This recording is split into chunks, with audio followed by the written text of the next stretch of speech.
All right, so now let's take a look at the evolution of thought. So essentially, people who influenced Darwin in his ideas. All right, so the first person we're going to talk about is Thomas Malthus, this guy right here. He wrote a book in which he warned of human overpopulation. He said that all human suffering was due to the fact that the human population was growing faster than our ability to produce food and get natural resources. All right? And so all human struggle was based upon these limitations. Now, unfortunately for Malthus, he could not foresee the agricultural revolution, the industrial revolution, and then finally the green revolution that came along that all allowed for much more food to be grown on the same amount of land. All right?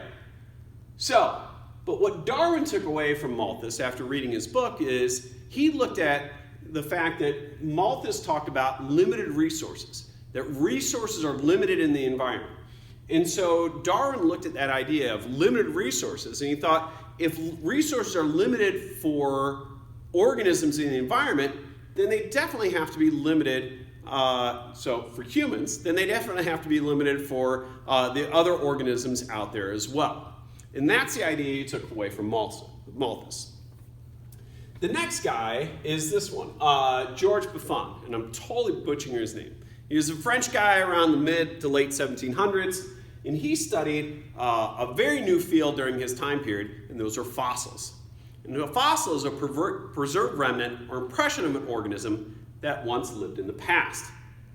So by studying all these fossils, he suggested the Earth is older than 6,000 years old. Now that date was determined by this guy by the name of Archbishop James Ussher, and he determined in the 1600s, he essentially took the Bible and backtracked it and said, oh, the Earth was made in 4004 BC. And Buffon was the first one to challenge that idea that the Earth was only 6,000 years. He also said that fossils may be ancient versions of living species. All right, so the first kind of hints that about an evolutionary process. The next guy that I'm going to talk about is this one here, Jean-Baptiste Lamarck. Now, he was the first to say publicly that evolution occurs.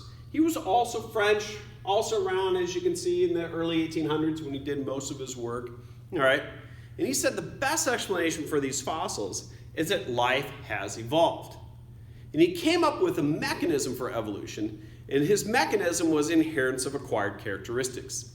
And basically what his idea was is that an organism can change its appearance and then pass on those traits to its offspring. All right?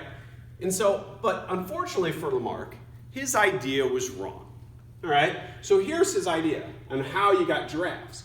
So you take this larger kind of antelope kind of thing, and these guys, they stretch their necks to get to a resource that nobody else could get to, and that's the leaves at the tops of trees.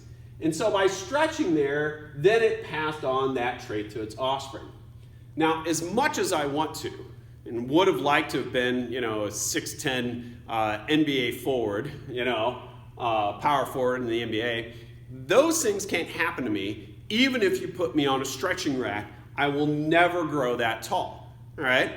Another way to think about this is if I chopped off my left arm, my son would be born without a left arm. So the thing about Lamarck is he didn't know the genetic components to our traits. And I'll be honest with you, Darwin didn't either. But Darwin thought about the traits being passed on and not these changes that can be made over an individual's lifespan. So this is showing natural selection. You have variation. Hey, the taller ones can get to that resource. They're the ones that are able to reproduce, and that's why giraffes got taller over the time. So unfortunately for Lamarck, his ideas were incorrect. Next was Charles Lyell. So this is Lyell here. He wrote a book called The Principles of Geology. And this was based on the work by the name of this guy, James Hutton. And James Hutton talked about how natural forces are gradually changing Earth's surface. And so Lyell took that idea and came up with this other idea called uniformitarianism. And he says that the laws of the universe are constant. So the laws that govern what's going on today have always occurred that way.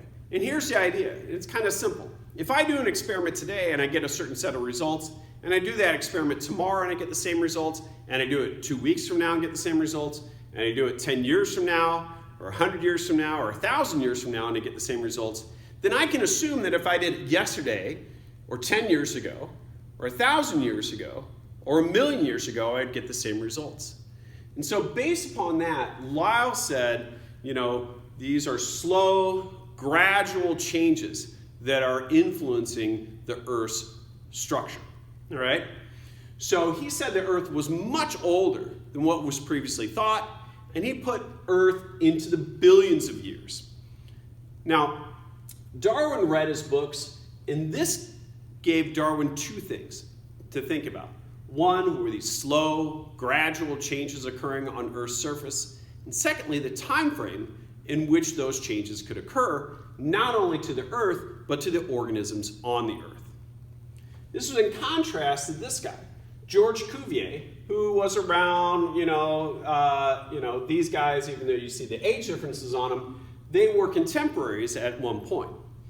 So Cuvier came up with an idea called catastrophism, and he says that the Earth's formations are due to catastrophic and sudden events. Lyle was saying slow, gradual changes. He was saying very quick changes. All right? So today, that's the way they looked at it back then. Right? It's either the one group or the other. Today, most Earth scientists know we have slow, gradual changes, and also that we have catastrophic events that occur as well. So, earthquakes, volcanoes. All right? So, all these people had an influence on a young Charles Darwin. I would call this a middle-aged Charles Darwin. So, in 1831, Charles Darwin, this is what he looked like when he got back from this mission, went on a 5-year mission on the HMS Beagle. So, the HMS Beagle is a ship, and it went around the Earth. Now, this is England in the 1800s. And England in the 1800s was the most powerful country in the world. They had colonies all over the globe. And so they constantly sent out ships. And so what this ship was trying to do was to find natural resources for the British Navy. And one of the things they were really trying to do was trying to find a shortcut around the Cape of Hope down here.